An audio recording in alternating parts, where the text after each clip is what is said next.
Hey guys, it's Lav. So this week's video is going to be about moving through resistance. That's a big topic. We've all been there, right? I think we can all agree there are things we wanted to do, but we didn't want to do it. It didn't matter how much we needed to do. So moving through resistance, I'm mostly going to be teaching through examples and personal anecdotes because we learn best through stories. So, what does moving through resistance mean, and how does that show up in our life?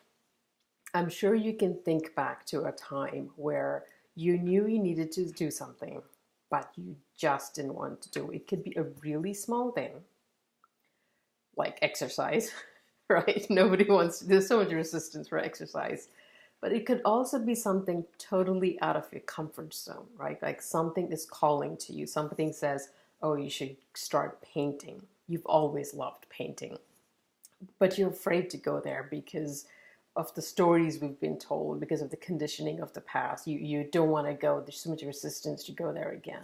You want to write a book, but you were made fun of by your teacher when you were in first grade, and you've never done it again. But you've always wanted to write, so maybe you want to start your own business. Like, it doesn't matter. So there's always something that we want to do. I think we all have that kind of a stirring within us where it's calling to us, but we're afraid to take that step. We're afraid to do anything about it because the resistance is so strong, right? So how do you move through it? So I'm going to give you, as I said, a personal example. So I used to have a really bad social anxiety and almost a speech impediment where I couldn't talk to people. So I've obviously come a long way, right? But I've taken a billion baby steps.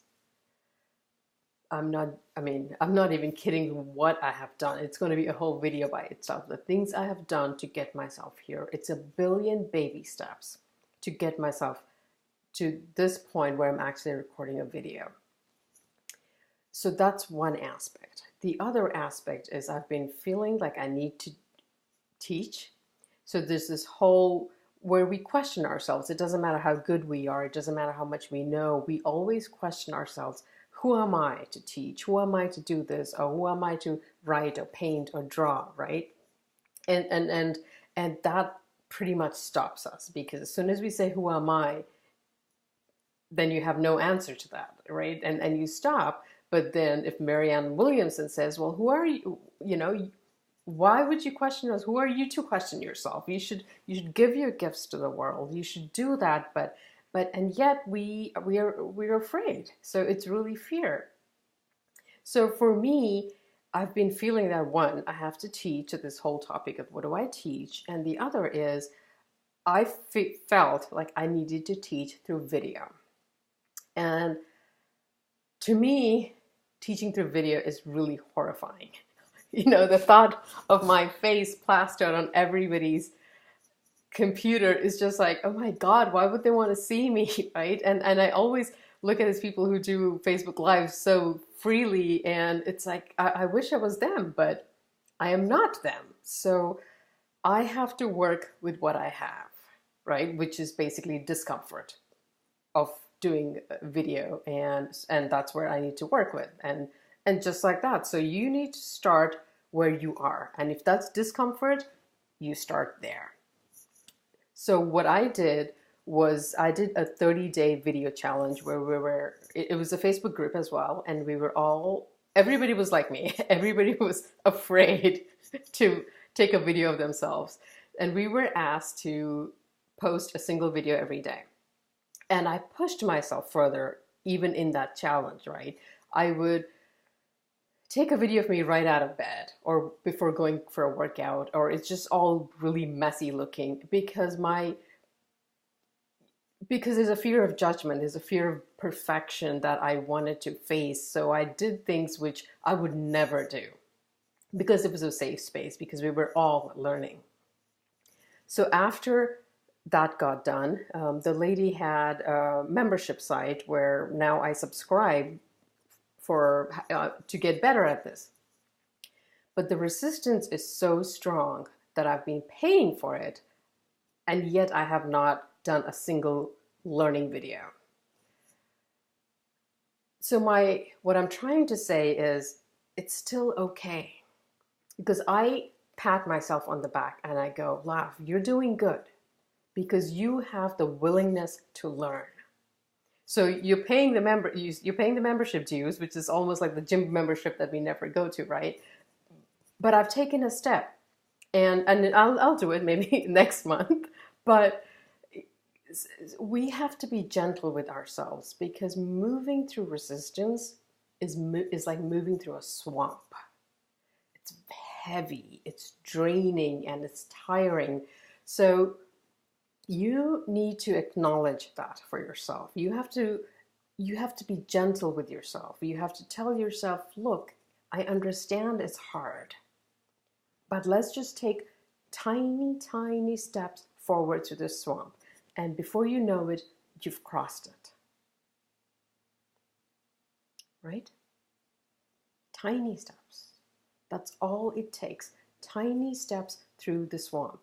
That's how you move through resistance. It is a risk. You are risking it. You're leaving the shore of safety and not doing it by venturing into the swamp, by saying, I am going to move through this. So that's a risk you're taking, and you also have to commend yourself for that.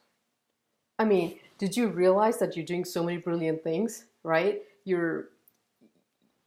Every baby step, please write it down. Write down what you did to move yourself forward, because sometimes we forget and we're so hard on ourselves. This reminds me of a saying, and I'm going to read it out to you. It says, and the day came when the risk it took to remain tight in the bud was more painful than the risk it took to blossom. Right? So when you feel the nudge, it starts getting painful to be where you are, and you want to go to the other side, but you're afraid. You're afraid of that swamp. It looks too overpowering. But I'm telling you that it can be done. And then you can do it, and you can do it in tiny steps. But it can be done.